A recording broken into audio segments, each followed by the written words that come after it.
How is everybody doing? Welcome to Jabberpack. My name is Alex, And I am Rogue. and today we are going to hit a little bit of a fun multi-movie topic. When will we ever learn? Trying to see how many movies we can talk about in one podcast. On a perfectly absurd side note here, we did just get done watching the Artemis 2 rocket launch into space. That was pretty cool. I hope you all got a chance to see that. So, Or if you were too nervous, they successfully launched. We're all yes, good. the rocket went up. Well, it's funny because I didn't think I was going to. I tend to take the coward's route out and not watch these things, but it just happened to be launching in like 15 minutes when I logged onto my computer. So I'm like, may as well, watch history be made. Yay, date the video. Woo! Indubitably.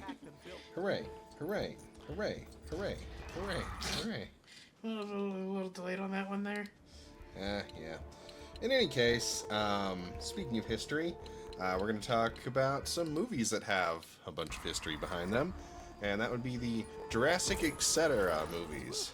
Jurassic Yes. Etc. Hard to say that. Jurassic etc. movies? Well, I mean, because I could say the Jurassic Park movies, but, they've Yeah, expanded since the beyond. newer set of them is Jurassic World. Yeah. So, Fair enough. Jurassic etc.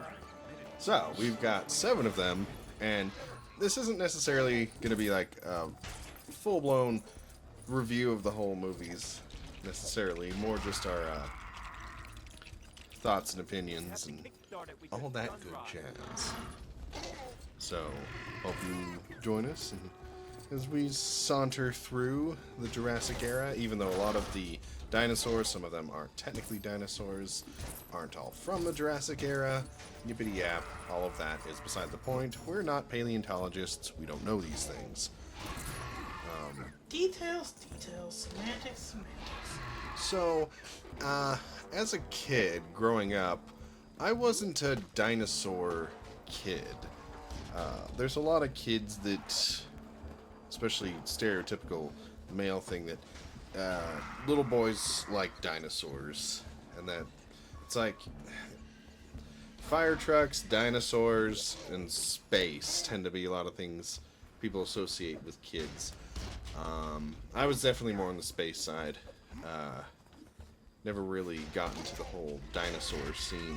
Not that I didn't like dinosaurs, but I don't recall collecting dinosaur figurines or taking in any dinosaur-related media outside of Jurassic Park itself. So, not that that matters to any degree, but at least I had the astronaut cliche. That could have been me up on that rocket.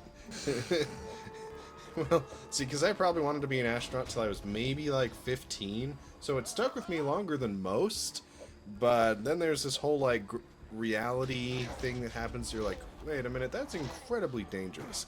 I mean, living is dangerous, but Yeah, living isn't dangerous. Might as well live on the wild side, right? yeah. So I grew up and then realized, okay, maybe I don't want to be. Grew up and realized, nope. Yeah, I say this when I worked for worked around airplanes. Very dangerous as well, but Yeah, but not as dangerous as launching yourself into space. yeah. So I took the safest possible. At least around airplanes, if you're smart about it, you can remain safe, as long as other people aren't stupid. Yeah. When you're getting launched into space, there's so many things that could go wrong that are both in and out of your control, especially the out of part. Yeah.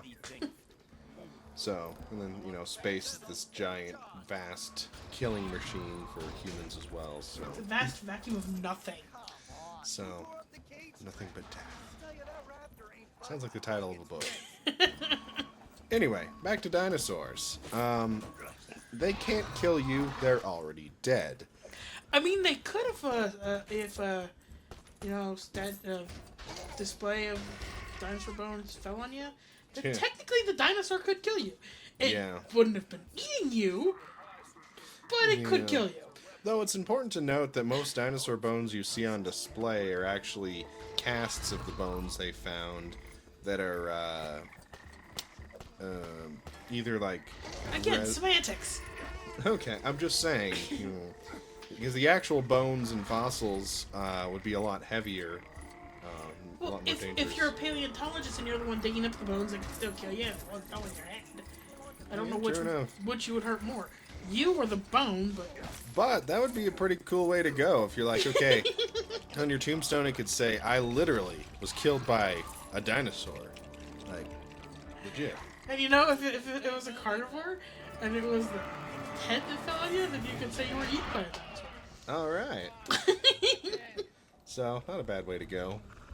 It'd make a great story for your relatives. So, for those out of the know, Jurassic Park, the original Jurassic Park, was based on the Michael Crichton novel of the same title, about bringing dinosaurs back to life through DNA mumbo jumbo. Now, having been in biotech for a while, yeah, I've had my fingers in a lot of industries. I have a weird past. Don't we all? Yeah. It goes without saying the DNA would have long degraded, even in the best of circumstances. Amino acids, not amino acids, nucleotides. Nucleotides, hard to say that. They're inherently unstable when your body isn't constantly rebuilding DNA. Because your cells, they constantly regenerate. And if they don't, after a while, everything in your cell dies and your body throws it away. And DNA is no exception. It degrades. There's no, like, central repository in your body that stays untouched. Everything has to constantly be maintained. Life is this uphill battle. So, you have to stretch the truth to believe this bringing dinosaurs back. It's science fiction, of course. Come on. I'm just saying, with my experience, very limited experience, with manipulating DNA and stuff, it's cool to see stuff like that make it to the big screen, but, re-engineering is probably the future way to go if you want to bring dinos back. As if these movies aren't a cautionary tale why you shouldn't do that. Now, an interesting difference between the novel and the movie is the novel definitely paints the creation of Jurassic Park and John Hammond's motivations as very reckless. Like, a lot of the scientists in the book don't even know, like, what dinosaurs they're working on. They're just trying to get something created, trying to make it work, get it out there, create an attraction. It's all purely money motivated. Whereas in the movie, disasters befall as a cautionary tale to the forces of nature. That it's not necessarily from lack of trying, or that the people who created these dinosaurs didn't do, their due diligence in trying to create them. It's more just, okay, you're messing with forces of nature that humans aren't meant to mess with. So, catastrophe is inevitable. So, that's an interesting little side note difference between the two. That one of them is maybe saying, okay, the book is maybe saying DNA manipulation might not be the worst thing in the world, but if you handle this incredible genetic power with recklessness, it's going to come and bite you quite literally. Maybe Whereas one the of the movie's other more dig like sites has turned up something. it's inevitable anyway. It's more or less an act of God situation where there's not much you can do to control it. Clearly, movie after movie after movie, they can't control it. So, at a certain point, if they keep making these, they're gonna have to title the movie "When Will We Learn?" Maybe that's what they should have titled Rebirth. Yeah, we'll get to that one. Now, as far as the original movie is concerned, it came out, I believe, in '93. Yes. So, Huh? I was alive, How so? but not really at that memory-making age. So, I can't say I remember the movie coming out. Remind But me, what are your qualifications what I for was being on around this team for again? was the toys. So many toys. I remember they had these ones where they'd have a little piece come off the dinosaur, and they would expose like bones and stuff. And now again, I wasn't a dinosaur loving kid, so I didn't have any of these toys myself, but I saw them out and about in the wild quite a bit, and they were hard to escape. And it was sort of a merchandising dream come true for the movie that there was already a brand and stuff in the movie itself. They already have the logo from the main movie inside the movie with Jurassic Park merchandise in the movie. So it wasn't difficult for them to expand that to the real world. And I just remember being under the impression that it was quite pervasive. You couldn't escape Jurassic Park merchandise. And that seems to be true even today. And I felt like it was true even before they started making the Jurassic World movies. Just like original Toy Story merchandise. I know we're up to Toy Story 11 now, but It's not that far. yeah. As we discussed in a previous podcast, you know, but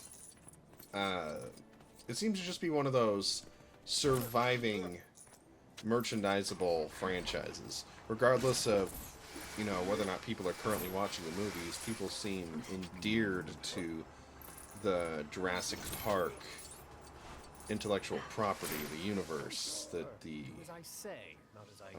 first movie created and established. Now, sure, each subsequent movie expanded on that, created more vehicles and dinosaurs that could be bought and appreciated, but it can't be understated just how much of a culture boom the first movie was.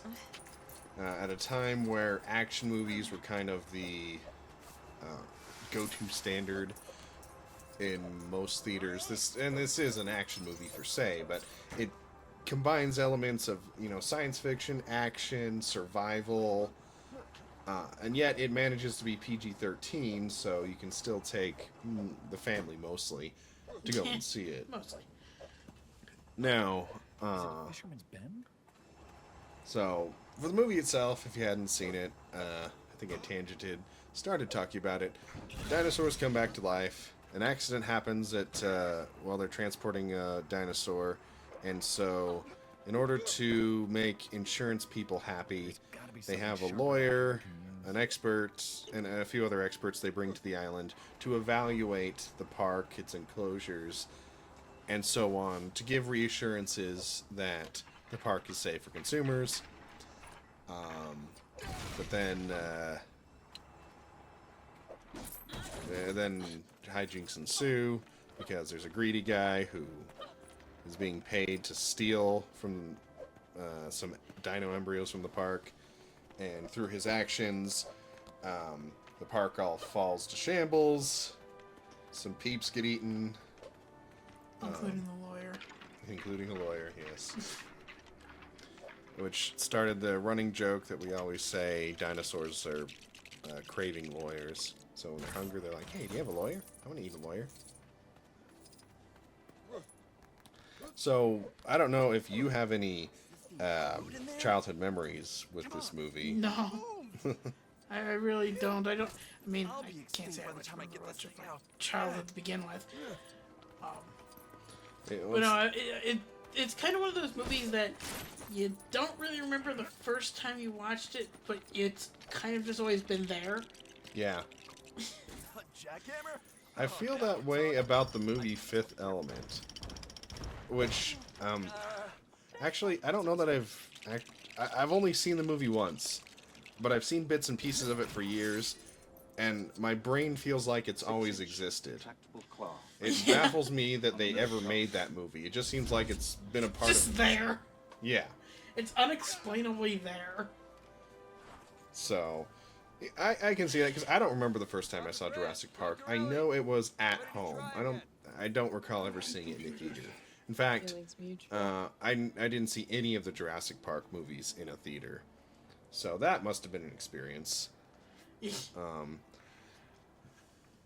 But it also can't be understated the technical storytelling of the movie.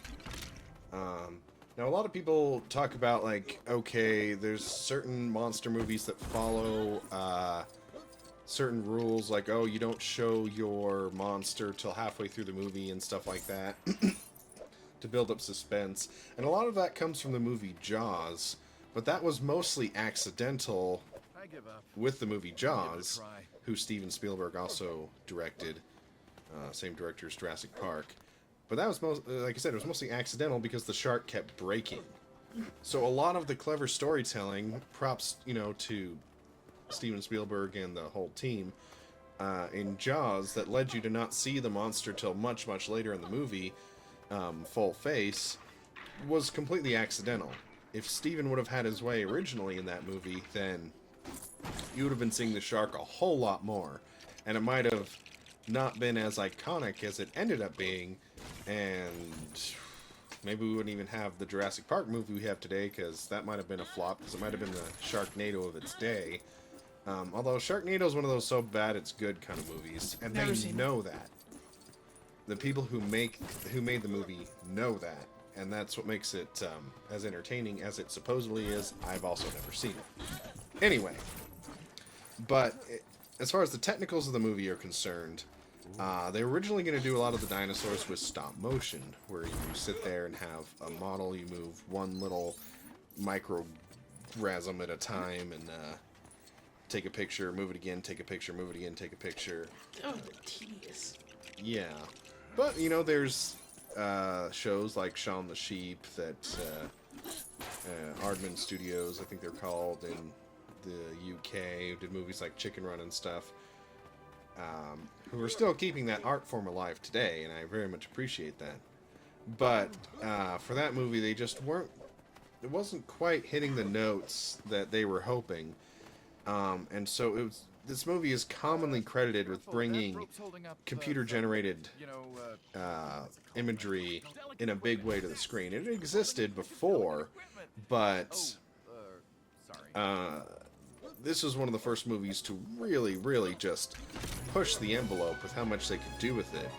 And what made it most believable is whenever there was a limitation in one technology, they jumped to another. So they had some extremely intricate practical effects in the movie.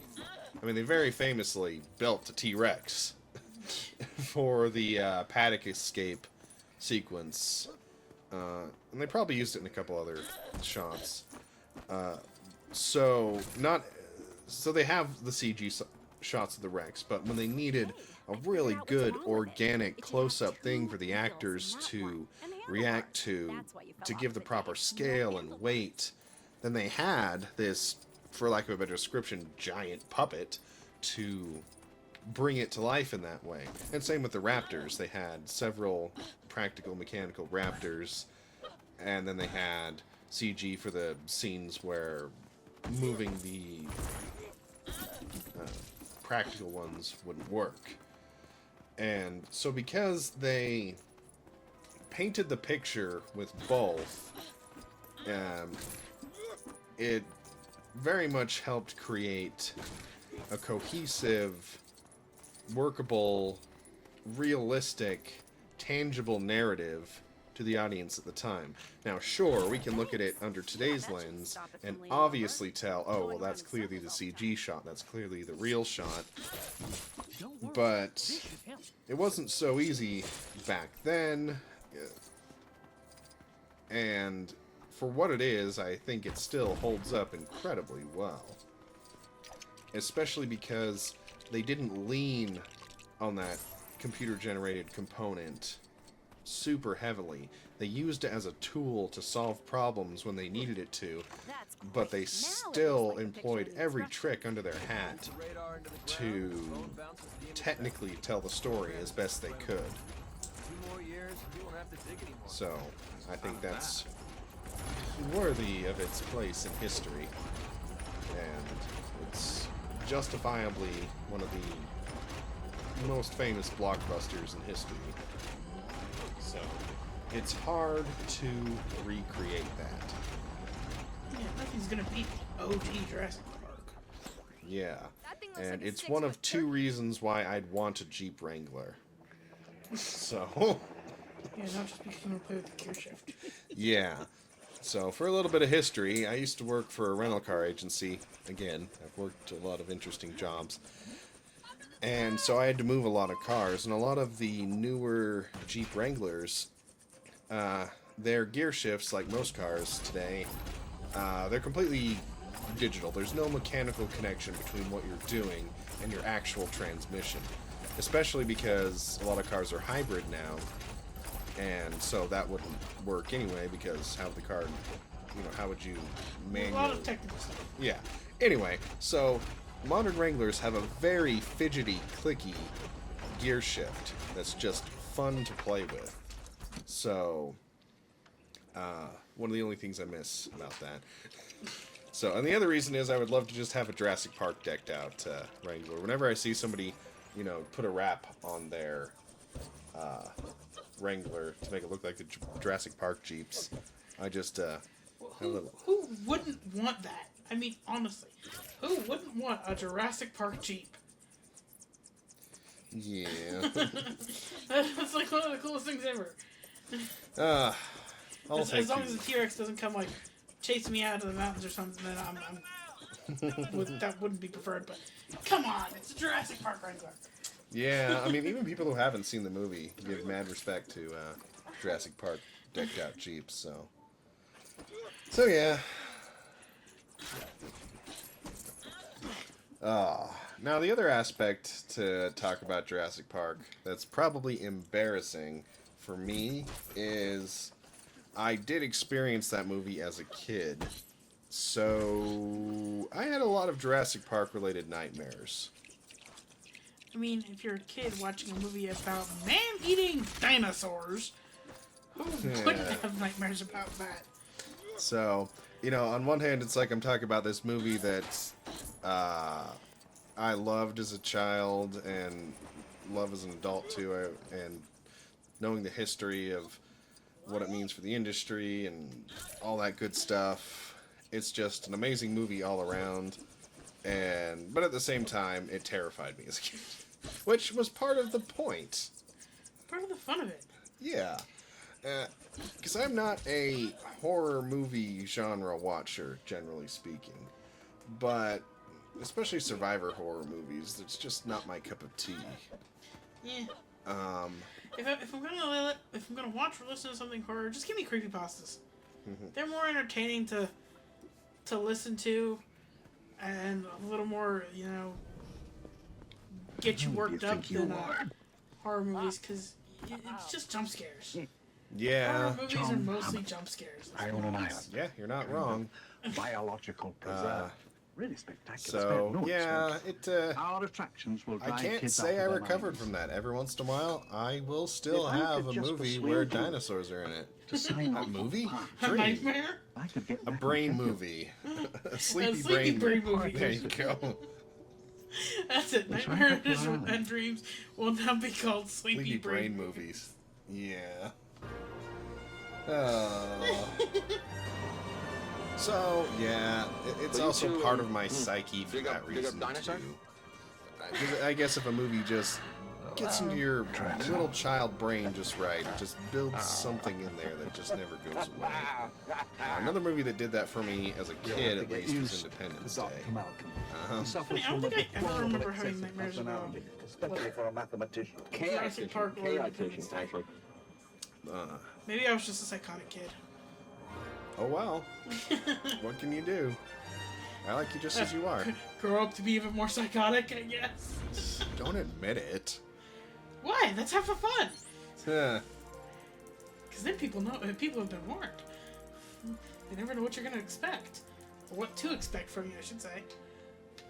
Oh. Well. Oh, what's that one for? But, so, one final note about the original movie before we move on to the others, because I'm not going to have as much to say about the rest of the movie. Yeah, you can't beat the classic OG Jurassic Park. Yeah. Nothing's gonna top it. And I can't talk about the praises of the movie without talking about the music to the movie, which I won't mutter here, even though it's got some really, really catchy things that, you know, just capture the majesty of the movie to a T. John Williams is absolute legend, and Jurassic Park is by far one of his most famous musical compositions, for good reason. Because, like I said, Jurassic Park has horror elements about it, but one of the things it does is, for the, basically the first half of the movie, it's capturing the wonder of bringing these animals back to life. And capturing wonder in a movie is really difficult to do. But it's easy to overdo. And I think Spielberg and Williams together, with the visuals and the music, just captured the beauty of what some of the dinosaurs could be, and make some people wish that they were real for that reason.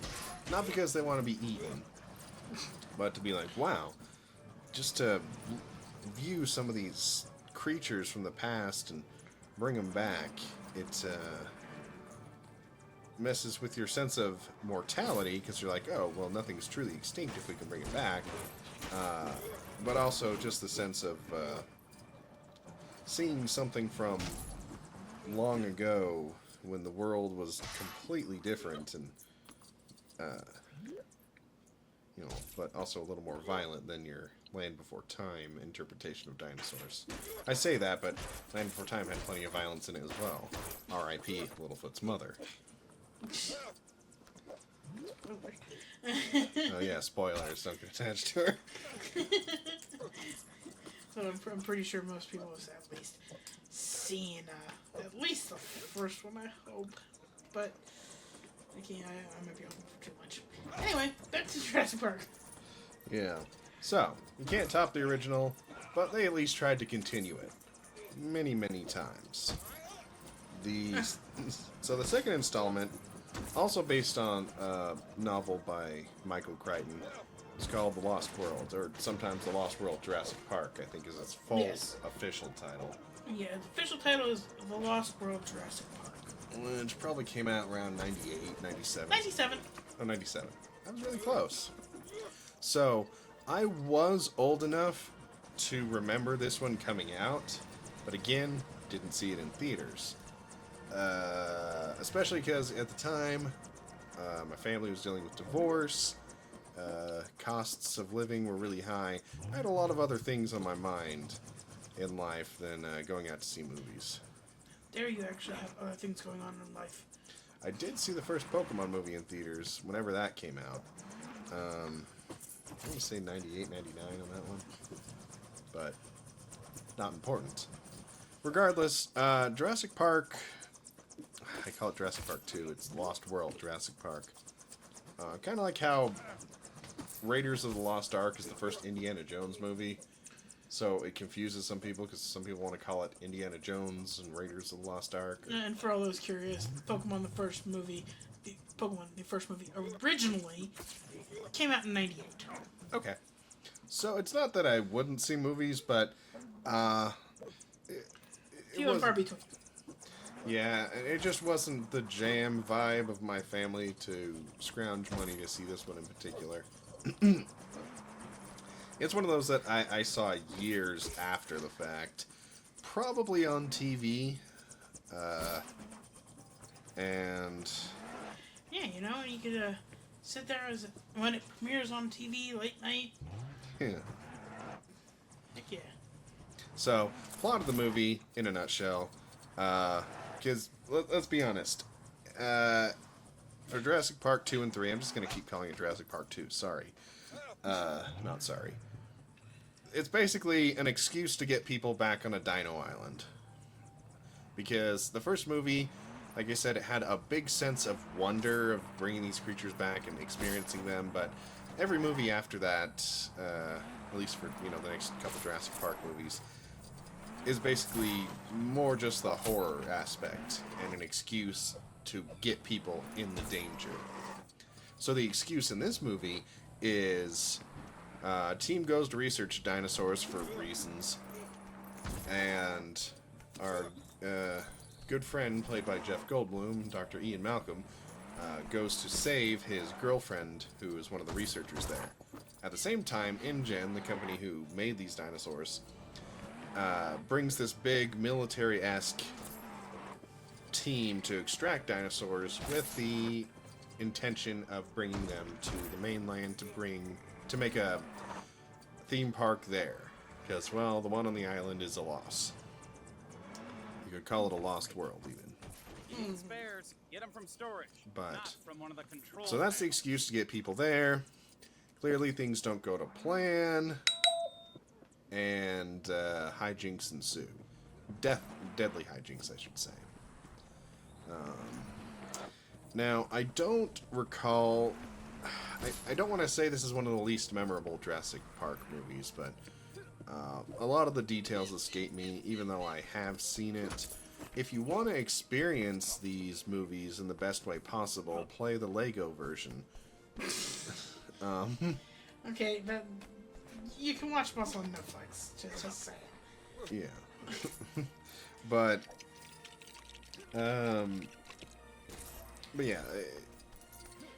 And for the record, the reason that a team is sent to the island under the guise of John Hammond is to encourage non-interference, i.e.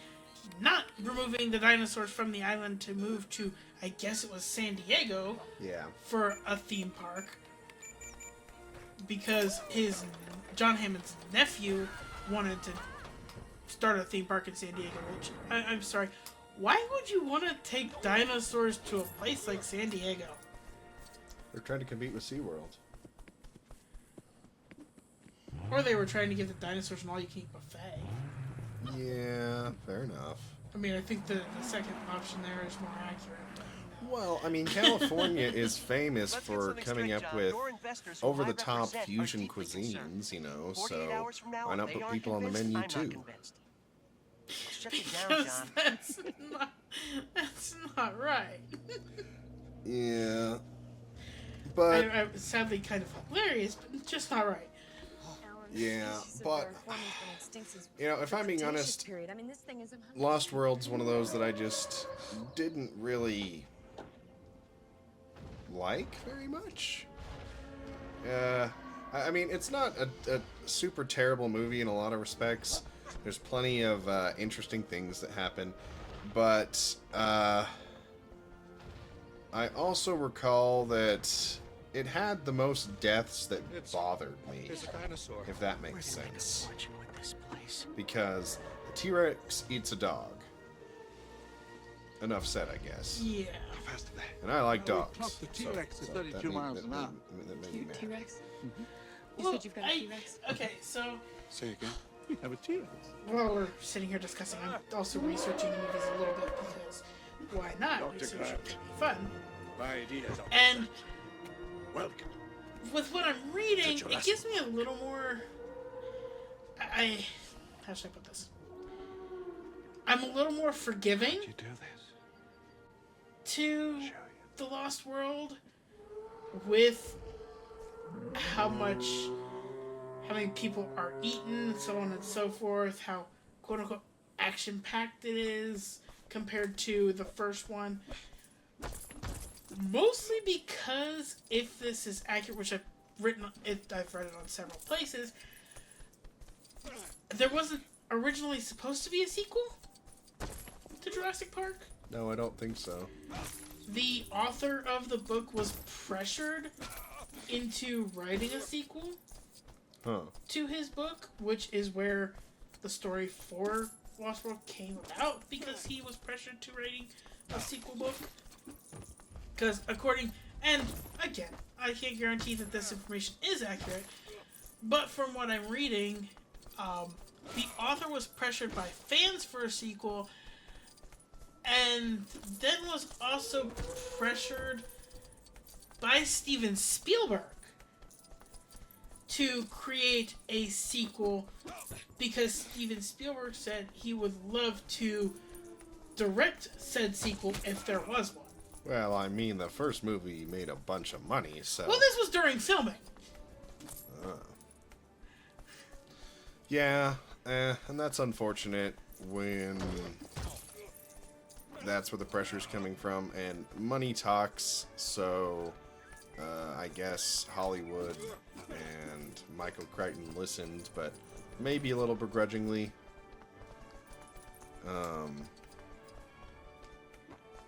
But in any case, so I don't know what much I can say about Lost World. It's interesting. There's some fun levels to play if you if you play the Lego game. But it's just one that doesn't stick with me very much. Again, I don't think it's a terrible movie per se, in hindsight, having watched it. But even as a kid, it was the one that I didn't remember much about. I hated that they ate a dog. I mean, the most... I honestly don't remember much of watching it as a kid, but well, let's be honest, one of the most memorable parts is just watching a T-Rex run down the streets of San Diego. Yeah. Because who wouldn't... In reality, probably not the safest thing, but who wouldn't want to see a T-Rex running down the street? I'd say the one random guy who got eaten, but yeah. That's why I said not the safest. But it would still be awesome to watch from a window. Yeah, there you go. But, yeah, and I think Jeff Goldblum bringing his kind of hammy acting style is probably one of the things that held it together a little bit. You know, and you feel for the people who are in danger, for the most part. And there's some interesting things that happen, like the main guy on the InGen team that's trying to extract dinosaurs. You know, and his big thing is he just wants to, you know, shoot a T-Rex for trophy's sake. But by the end of his sequence, because he basically leaves the movie before they make it to San Diego. But by the end of his sequence, he's like, I've had enough of this. I've seen too much death, because I guess his best friend who was with him got killed in some of the dinosaur attacks. And so, you know, you see some interesting character development, and, you know, that guy doesn't end up being a complete cartoony bad guy for the whole thing. And the big bad guy that gets eaten at the end is the, you know, corporate idiot who wanted to bring the dinosaurs to San Diego. Because money. And, you know, maybe that was a subtle middle finger to the people pressuring to make this movie and book anyway. It's like, oh, yeah, well, here's what happens to people who just care about money. Maybe. Who knows? The world may never know. But, you know, feel free to check it out. It's there. It's... As, you know, from a legacy standpoint, I can't hate on it too much. It's just one I'm the least familiar with. It's one of those movies you see, and then, you know, 6 months later, you try to remember parts of it, and you're like, huh, I don't remember much. I remember raptors chasing people through tall grass, the guy who stupidly dies because he's afraid of a snake, the T-Rex running through San Diego, and that Jeff Goldblum's in it. Also, you gotta remember the guy who, doesn't the one guy just get eaten by the little commies? Yes, that's true. The one jerk gets eaten by commies. Yeah, so, you know. Not only commies. Yeah. But that's another point is, you know, there's some deaths in these movies that, like, feel cathartic. Like when the bad guys get it. The guy who was mean to dinosaurs gets eaten by Compy. The greedy guy gets eaten by T-Rex and baby T-Rex at the end.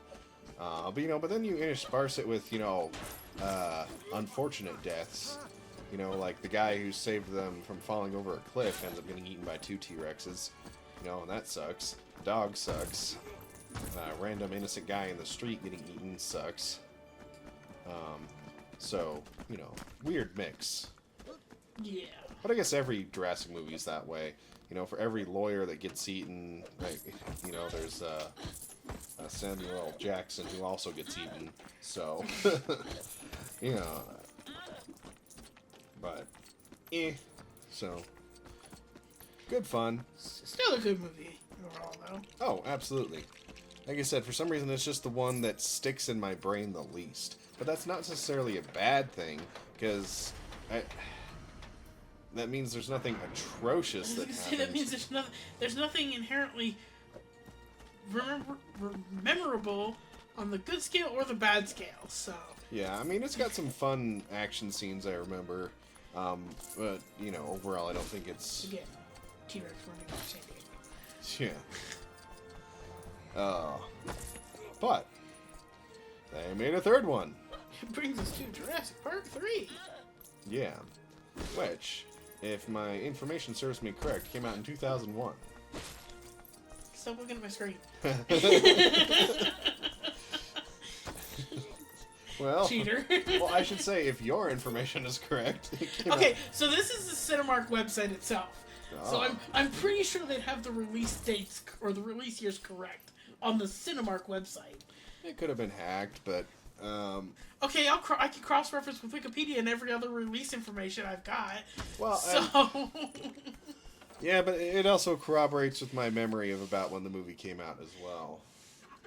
And yeah, so let's see. So I'm trying to fill in the gaps. So the original one came out in '93, next one '97, 2001. So that's pretty even. It's like every 4 years. So. Yep. But for some reason, when I remember number 3 coming out when I was a kid, I felt like it was out of the blue. Yeah, it probably was. And maybe it's because like I said, the second one didn't stick in my memory a lot, so it more felt like a spiritual successor to the first one than it did the second one in my brain, I suppose. So it made it feel like a lot more time had passed, especially since I don't know how well the second one did financially. Clearly well enough to justify the existence of a third. Well, according to, again, information on Cinemark's website, the Lost World Jurassic Park had a box office grossed over $618.6 million worldwide. Which, if you compare it to the original, again, you're talking movie released in 1993, it grossed over $1.058 billion worldwide. Neat. Heck of a difference. Yeah. So, I mean, either they thought that they could come up with a concept that would breathe new life into the franchise enough to make a decent amount of money, or that still made enough money to squeeze it for a little more money. They use money twice in the same sentence. Who cares? Regardless, I remember feeling it was a little bit out of left field. And the main thing I remember is I wasn't a dinosaur kid, but my cousin was. And at the time this came out, I was living in the same house as my cousin. And I remember him being really excited about it. And when it came out on DVDs around at this time? Probably. I don't know. Either way, whatever home media it came out on at the time, he sure watched it a bit. And so it's one of the ones I'm more familiar with it, not because of my own watching of it, necessarily, but because it was something that was watched many times in the house I was living in at the time, so... VHS and DVD. It was released on VHS and DVD on December 11th of 2000. Well, there you go. But, so, the excuse that gets our humans in danger in this one is child and I think uncle. I guess you're researching. Yeah. You can continue talking while I research. Child and guardian at the moment, not legal guardian, but person with him, go parasailing around one of the Jurassic Islands, you know, for kicks and giggles. Oh, it's divorced couple. The couple is divorced. It's their son and the mother's boyfriend, apparently. Well, okay. So, yeah, him. You know, he makes the brilliant decision to take this kid on a parasailing adventure around an island. Stuff goes wrong, as it tends to, and kid gets stuck, so mother, father band together trying to Shanghai Alan Grant from the first movie to help them rescue, under the guise that they just want Alan Grant to give them a little tour of the island from an airplane. And he only agrees because his main motivator in all these movies is getting his digs funded. So he's like, hey, you know, take me and my wife on this whirlwind airborne tour of the island, and you know, we'll pay for your digs. Wait. Your digs. Indeed. So, that's how Grant gets shanghaied into it. But of course, they knock him out during the flight, because he tells them, don't land on the island, you know, if you don't want to die. But of course, they want to rescue their son, so they do land on the island after knocking him out. And hijinks ensue. Some peeps get eaten, but the core group, Grant kid, Grant's helper, and parents eventually all make it off. Nobody else does. So, there you have it. Yeah. Now, starting from Jurassic Park 3 forward, there's always some dinosaur of note in the film. And because I don't really recall a new dinosaur in Jurassic Park 2, Lost World, whatever. I know they had some that didn't appear in the first film, like the Bonkedosauruses. That's the official name? Yes, it is. Bonkedosauruses. So there was some appeal that they were new dinosaurs, but there wasn't a new, like, front of the poster apex dinosaur until Jurassic Park 3, where they featured the Spinosaurus. Great dino fat just down there. Which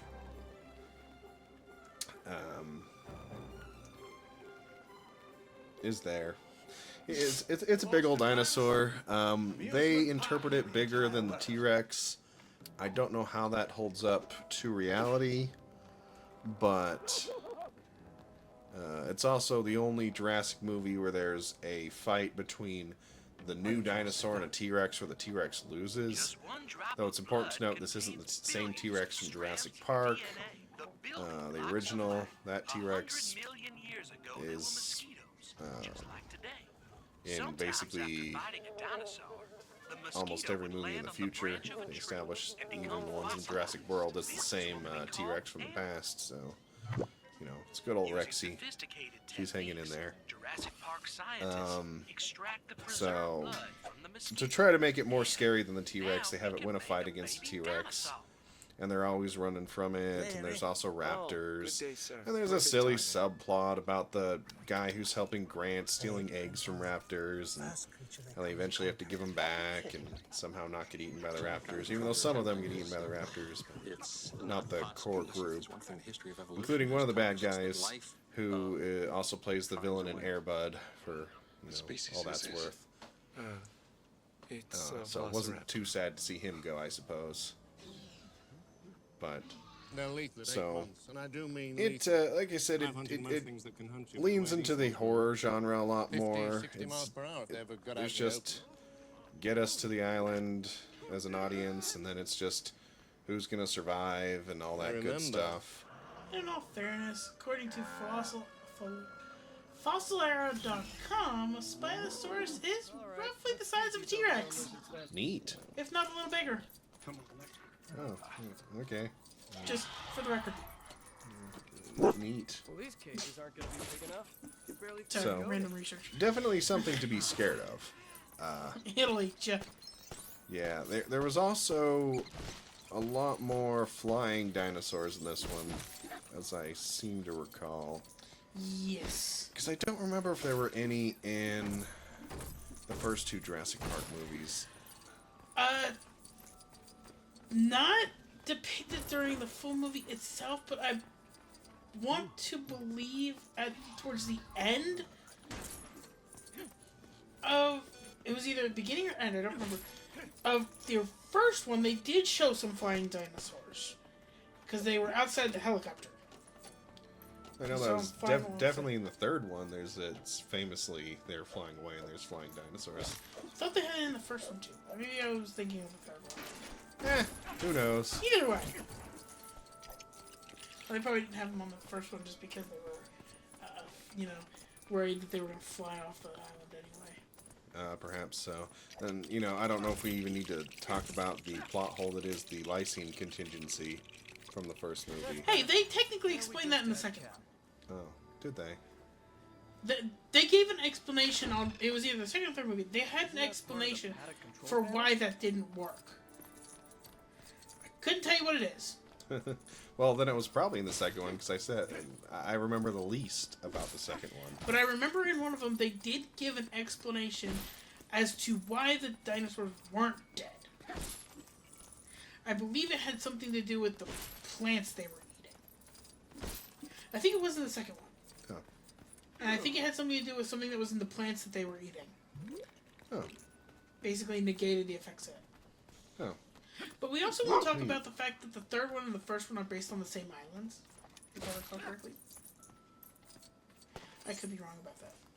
I'd have to reference the video game. I think the second and third one are on the same islands.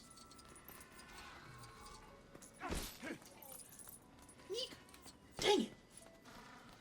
So I was pretty I sure. just accidentally closed my window. Ah! No, except I was pretty sure the second and third movies did not take place on the same island as the first one. We don't go back there till Jurassic World.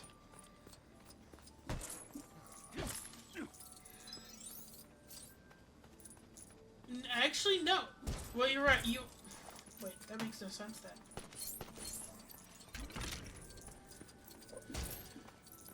Hold on. Okay, you can continue on what you were... Well, regardless, they end up on an island with dinosaurs, hijinks ensue. So, they do a little more with the flying dinosaurs in the third one, because regardless of whether or not flying dinos appeared in the first two movies, they make a much bigger threat appearance in the third one. Okay, and technically, alright. Isla Nublar is the movie location for both Jurassic Park and Jurassic World, but not the other two. Neat. Well.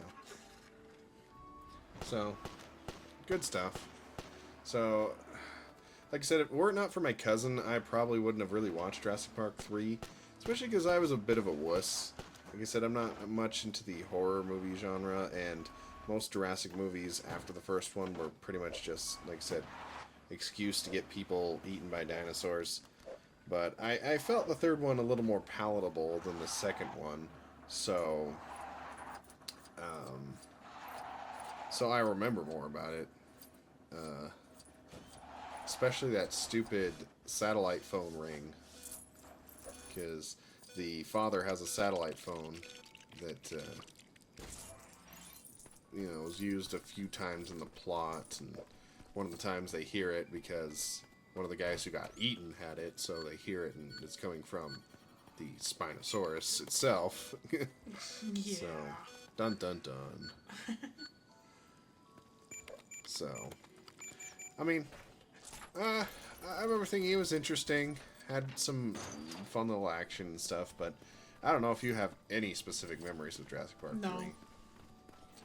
But I can definitely see why the franchise burned out kind of at that point. Because, yeah, apparently every 4 years they came out with a new one. But Jurassic Park 3 probably didn't perform super great.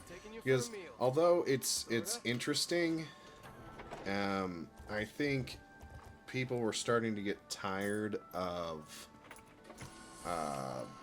it's just another excuse to get people on a dinosaur island. Will they survive? Won't they survive? Well, it also doesn't. I mean, I guess it kind of doesn't help that the settings for the second and third one were technically the same island. Yeah. It's like, okay, you just had this island, which is commonly referred to as quote unquote Site B. Yeah. You had this island just shown in this movie, and then you turn around and have people stupidly going to Fresh beef. same island in next movie. Those raptors eat better. Yeah. And let's be honest, the world knew about the incidents from the second movie because that was a big issue. I mean, that's part of the plot as to why Alan Grant in the third movie can't get funding, is because the public and everybody is so hung up on the events from movies 1 and 2. So, how could people be so stupid as to go to this island where they know they're likely to get killed and eaten? People are gonna be dumb. I get thrill seeking, but dang. I mean, people die taking selfies all the time in really stupid ways and stupid places, so, you know, if people have the opportunity to do something dumb, they probably will. But, as the movie-going public, there's only so much of that you can swallow and have it be believable. I mean, obviously you're talking about science fiction dinosaurs coming to life. Yeah. That's not necessarily believable enough on its head. So, but just trying to think of all these reasons to shoehorn our heroes into danger, it takes a toll on the brain after a while, especially if you binge these movies. And after a while, you just think, man, they're just coming up with any dumb excuse to get people in danger. Come on. So, at least with the World movies, there's a little bit of leeway in that, which is probably why they were able to breathe some life back into the franchise with them.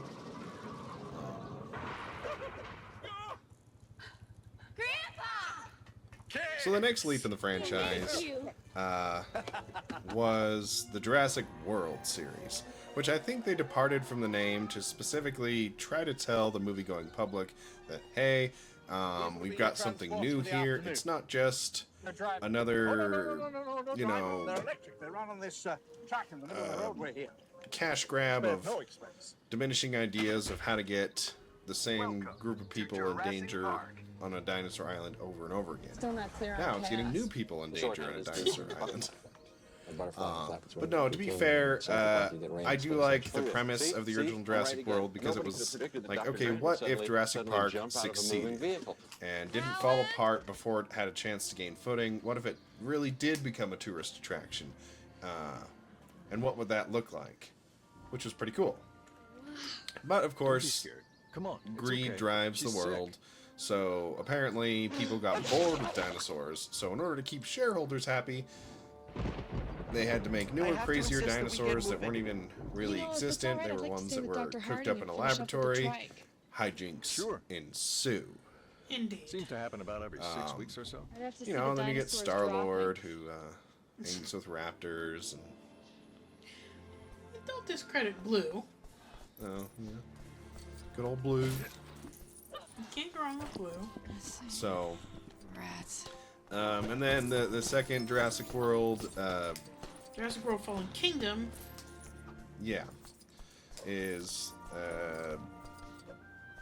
Premise for Fallen Kingdom is basically a volcano on the island where Jurassic Park was reopened, is about to erupt.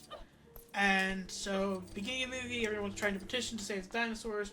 Government doesn't agree with them. Let them die is what they say, which, let's be honest, that probably would have been for the best. Depressing, but for the best. Don't eat them. You sure? Pretty sure. Then, relative of some dude who worked with Hammond steps in to help save the dinos, only he doesn't really want to save the dinos. He wants to turn around and sell them to the highest bidder. Again, hijinks ensue. End of the movie, dinosaurs are roaming around freely. Yep. Which then leads to Jurassic World Dominion. People living on Earth with a bunch of dinosaurs. Probably should never happen. For some reason they allowed it. Yeah, and so a lot of the dinosaurs end up getting taken to a sanctuary set up by Biosyn, which was a rival company to InGen, but of course InGen's basically toast at this point, because InGen's dead. how could they have any value in their company after all the disasters they caused? And Biosyn famously was the other company that was trying to steal from Jurassic Park in the first movie. And the CEO of Biosyn currently is the one who paid off Dennis Nedry, the guy who stole the embryos in the first movie, so he gets to come back. Tiggity. Spoiler alert. Which, I love the irony of him dying the same way Dennis did. Dennis did in the first movie. Yeah. I mean, come on, that was peak ironicness there. Yeah. Death by Spinosaurus. Yeah. So, good fun romp, all three of those movies. I think they did, kind of successfully bring interest back. I think of the three, Dominion probably fell off the rails the most. I feel it was the most confused film of the three, because it's like half the film is them on the island, half the film is them at a mansion where... well, that was 2. Oh, did I say Dominion? Yeah, you did say Dominion. Shoot. I meant Fallen Fallen Kingdom was the one that was confused. Because, I mean, I would say for the first... It wasn't even half. I'd say the first third of the movie was them on the island. And the latter 2/3 was them at this random mansion in the middle of nowhere. Yeah, where they kind of shoehorned in that, it wasn't just John Hammond that, started all this. It was also the farmer from Babe. Yeah, now I'm never going to be able to unsee that. Thank you. Yeah, I was there too. I love that retro writing people do. Like, oh yeah, I was totally there too. 100%. Oh yeah. Yeah, so... I don't know. To me, of the three Jurassic ones, that was the weirdest. I mean, it kind of falls in line with the first set, though, because it was like 3... The second one, Lost World, was the odd one out of the first 3 movies. And so it was the second out of the 3. It was kind of the odd one out, didn't know what it was doing. Yeah. And same with Jurassic World. The second one was the odd one out, didn't quite know where it was going with it. But bridge the gap between the first and third, so I guess it works. Yeah. So, then there's plenty to like.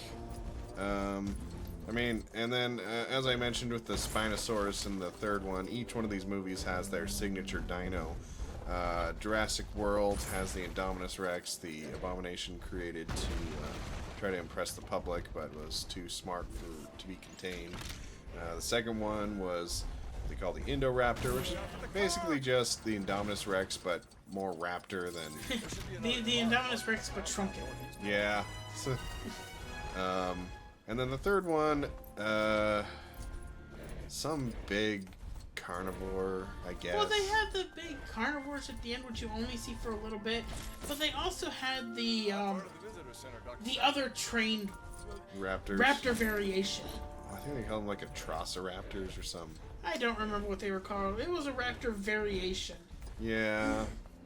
Either way, what I liked about Dominion was that it went to a lot more places. I mean, so, you know, a good chunk of the movie, the last third takes place in Biosyn, but the first third of the movie kind of takes place, you know, in America with Chris Pratt and friends, you know, living in the woods, and so you get to see some dinosaurs here and there, including Blue and Blue's little baby Beta. So great for toy sales. Indeed. And then the second, third, oh shoot, where were they? Somewhere overseas. I was gonna say some desert-esque place overseas that had a dinosaur black market. I want to say it was Mombasa, but not sure. Don't quote me on that. I don't know. But either way, I loved the adventure feel, because dinosaurs got introduced into the world at the end of the second one, and this was showing a lot of the reality of what that would look like. Is, oh crap, there are dinosaurs everywhere. There's going to be an underground market for selling them. And so it was, I don't know, it felt a lot more adventurous. I liked the, you know, now dinosaurs are in our world, and what's that look like? What are we going to do about it? And seeing our protagonists have to navigate and survive that, and then they bring back all the old goodies like Alan Grant, Ellie Sadler, Ian Malcolm, and so to see the old OG Jurassic Park protagonists teaming up with the Jurassic World protagonists, you know, I mean, it's just fan candy at that point. Malta? Okay. It's fan candy at that point, but I appreciate it. I like seeing Alan Grant again, and Ellie Sadler and Ian Malcolm. It worked to wrap up, in my book, what should have wrapped up the whole Jurassic World, Jurassic Park franchise as a whole. Yeah. And then they went and did it. Yeah. They went and made Jurassic World Rebirth. They went and made Rebirth. Just why? Why did they do it? Yeah, because as a whole, one of the biggest problems with Rebirth is it's redoing a lot of the stuff that we've seen before, but now with people we don't know. Now, I'm okay with that, because when they did Jurassic World, it was introducing all new people. The only really recurring character you saw from before was Dr. Henry Wu. And, you know, he has his whole, like, redemption arc through the Jurassic World movies as well. But with this one, it's a completely new group of people, completely new company with completely new motives to And I guess they took the car with them as well. apparently extract some bio gunk from some of these dinosaurs to create a cure for heart disease and make billions. Yeah. Yay. And so our main protagonist is Scarlett Johansson, I think. Yes. And so she's basically a mercenary, and she teams up with some other mercenaries, and hijinks ensue. And there's a family in there for some reason. Who, yeah. The family was trying to escape, get away from the life they were living or taking. I don't know if it was that or taking a vacation or whatever it was. Yeah. Random family on a small sailboat in the middle of nowhere. Because that makes sense. Oh, totally, 100%. Anyway, so random family, along with your set of mercenaries and evil rich guy, eventually get stranded on the island together, and hijinks ensue. People get eaten, and a few of them escape at the end. Bad guy gets eaten by this movie's blink and you miss it monster dino, which is called the D-Rex. Yes, it is the D-Rex, or Distortus Rex. Yeah. But And, let's be honest, it looks like a cross between an alien, a T-Rex, and a beluga whale. yep. There's no other definition. So, it seems to be fairly unanimous that a lot of people didn't really like this movie. And everybody has their own specific reasons, either because it didn't have any of the protagonists we care about, because it repeated a lot of things, or stole a lot of elements from other movies in the franchise. People even said, like, the scene with the Mosasaurus, when they're getting its DNA, was stealing a lot from Jaws, and I can see that. Yeah. And for me personally, it just didn't seem necessary. It was like the franchise, like you said, Dominion wrapped up the whole Jurassic feeling pretty good, and it just didn't seem to be a need to do anything. And if they were going to do something, I feel like they should have done a few rewrites on the general reason why people are getting once again stuck on yet another island where there's even more dinosaurs. We have all the problems of a major theme park. It just, it seemed too hack me, too by the books, too okay, try again, come up with something a little more creative to make people want to care about this story, want to care about these characters. Like, I feel like the family was just like, okay, we're following a bunch of mercenaries and a rich guy, and then one doctor scientist who's supposed to be the heart of the team, you know, the moral compass. But maybe they're like, oh, that's not enough to make you care about him, so let's shoehorn in an innocent family just to, you know, raise the stakes, make you care more, I guess. Yeah, well, I mean, I guess the biggest thing that bothered me with the whole family insertion is, one, how the heck did they get on there in the little boat that they were on? Because it was a small sailboat. You're not going to be sailing across the ocean as a group of 4 on a tiny sailboat. That's not logical.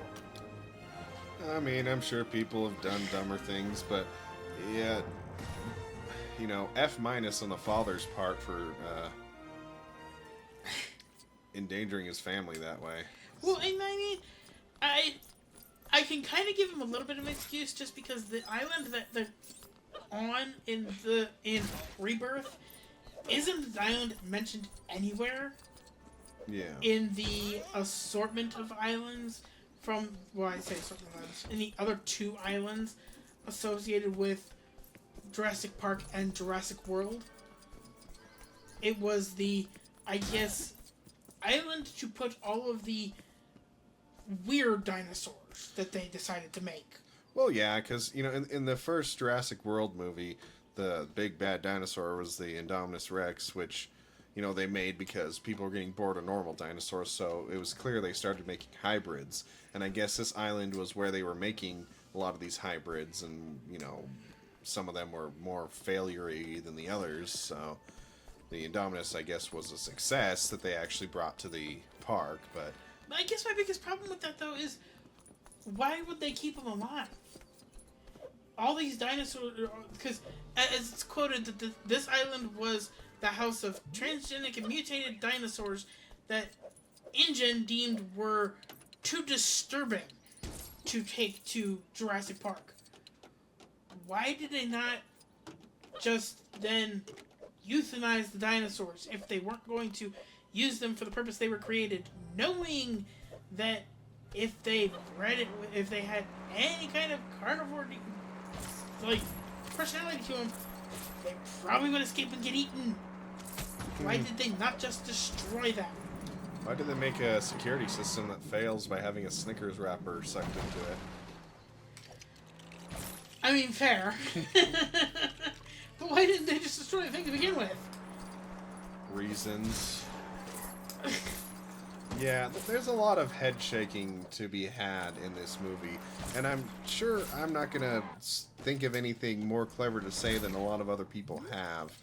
I just see, if I had to describe it in one word, it would be unnecessary. Yeah, well, I mean, I'll go on the tangent. I don't. I'll go on the short tangent. They messed up with the sizing of dinosaurs. Yeah. Not just when it comes to, like, actual possible sizing, but one, and this is the only one I just thought of, they don't depict the mosasaurs very big. Yeah. In Rebirth. However, if you look at I'm pretty sure it was a mosasaur that was in Jurassic World. Yeah, it's supposed to be the same one. It was probably at least twice the size. Because Yeah. that one was able to eat a T-Rex without any... it was able to eat the Indominus Rex. Yeah. Without any problem, yet seemed smaller or the same size as the boat that the mercenaries were. That's a heck of a size difference in my book. Yeah. So, either there's another mosasaur that we don't know about, or they messed up in the consistency of the size of it. Yeah. And I'm thinking it's the latter just because of the size issue with the D-Rex. Yeah. Because... The Mario mushroom eating dinosaur. Yeah, there had to be a shrinking mushroom or something on that helicopter, because you're talking a dinosaur that's able to grab and eat a helicopter, but then had a mouth just a little while later that was barely big enough to fit an adult in. Yeah. So either you've got two very, very disturbed-looking T-Rexes that magically trade places, or they really messed up when doing the sizing for that thing. Yeah, there's a lot about this movie that it seems like was rushed, and I think errors were to be had. But, I mean, even if they were going to try to take the angle that they sort of advertised, that, okay, we're going to get people stuck on this island full of genetic freak dinosaurs that were, deemed too freaky even for InGen to parade around for entertainment value. First of all, there's only one. Even though this island supposedly had more, there's only one that's alive at this point, and it's the D-Rex. Second of all, he's barely in the dang thing. Yeah, he maybe gets between, I think 15, 20 minutes of screen time if you count the beginning of the movie and the end of the movie? Yeah. Just, so it makes the stakes feel different. And another thing that makes the stakes feel bizarre is people are allowed to die on the mercenary team, but the family's untouchable. Which I get it. You know, if they're like, oh, killing off the family, then people are going to be sad and stuff. But it kind of made it feel like two different movies, because those two groups get separated when they get to the island. So for a while you're following just the family, and for a while you're following just the mercenary team. So it just feels weird, because like, okay, there's genuine danger whenever it's the mercenary team, because somebody could get killed. But whenever it's the family, it feels like you're watching like Journey to the Center of the Earth, or one of those kind of more family-friendly... that's a good comparison. Yeah. Adventure movies where you're like, okay, it's supposed to be the same danger, but it doesn't feel like the same danger. Especially when it's like, oh, look, the little girl's carrying around a little baby Triceratops, maybe? Yeah, I don't know what it is. You know, it felt like, okay, that's a PG movie we're watching over there, and then we're watching the PG-13 Jurassic movie with the mercenary team. And I just don't feel like they ever properly reconcile those two storylines in a way that felt cohesive, in my humble opinion. So, I don't know. I mean, there's plenty of aspects about the movie that had potential, which is what's most tragic, is, okay, they came up with, here's another island, and there's a semi-good reason why it might be here. And they came up with a semi-good reason why they might need to go to an island. They came up with some semi-good motivation for, for the team and for the moral compass of the team to be like, oh, we shouldn't sell these cures. We should give them to the world. And, it splits our main mercenary protagonist between, do I go with the thing that gets me money or the thing that could really help everybody in the world? And even having the family there could have some potential for, oh, we don't want to see too much bad happen and things like that, but it just didn't come together in a way that felt necessary, new, or entertaining enough to justify its own existence. I mean, they should have stopped at Dominion. Yeah. They just should have stopped with Dominion. Because it was good. Again, Dominion wrapped up everything nicely. The only logical reason to continue at all with another movie would have been to more or less kind of graduate from, living with dinosaurs everywhere to getting back to regular society where dinosaurs aren't around everywhere, which they kind of touch base on a little tiny bit at the beginning of the movie to explain why they have to travel to this specific place to get these DNA samples, but it's mentioned only just briefly as to why dinosaurs aren't roaming the streets like they were. Right, even though they were all living around the world seemingly fine, now overnight it's like, oh, never mind, they're not fine. They all have to live at the equator because it's the closest climate to what they're used to, otherwise they all die. And yet, for some reason, they're still showing... They still had a dinosaur in the middle of the street. Yeah. Because I guess it wasn't transported yet. Well, yeah. It's pointless. Rebirth is pointless. Yeah, and it's just a shame, because I would have loved to see an intriguing take on the story. Even the notion of somebody ending up on an island there that doesn't belong, and it being one of the Jurassic Islands, and it becomes a survival story there. That could have been interesting. Like maybe a long burn story, maybe a short series even, about a small group of people who get stuck on an island like that, and they have to learn to live with these dinosaurs, and it's like Swiss Family Robinson meets Jurassic Park. Not that anybody knows what Swiss Family Robinson is, but I'm sure some people out there do. Hooray! But I don't know. Not my cup of tea necessarily. So I'm sure it has fans out there. It's got proponents out there. I just feel it's a shame that there were so many pieces of it that had some sort of potential. They even brought some of the wonder back. Like when they were interacting with those long-necked dinosaurs and, appreciating these... With the extremely long tails. Yeah. For 5 seconds they were taking a breather to really appreciate these dinosaurs, which is easy to get lost in these films. Like I said, a lot of the times after the first one, there wasn't a lot of sense of wonder. It was more just about survival horror meets dinosaurs. So they tried to bring some of that back, and it kind of worked for a minute, but interlaced with the weird plot lines, the weird humor, it didn't last in a way that held the same gravity as when you first saw the Brachiosaurus in Jurassic Park. Yeah. So, it made you miss the older movies and want to go back to them instead of seeing this one. So, I wish it was better. I would have liked to be pleasantly surprised. One of my favorite things with movies with bad reputations is to be pleasantly surprised by them. To not believe the masses, give them a chance and think, oh, okay, there actually is something to this, and people are just hating on it for no reason other than to just hate on it.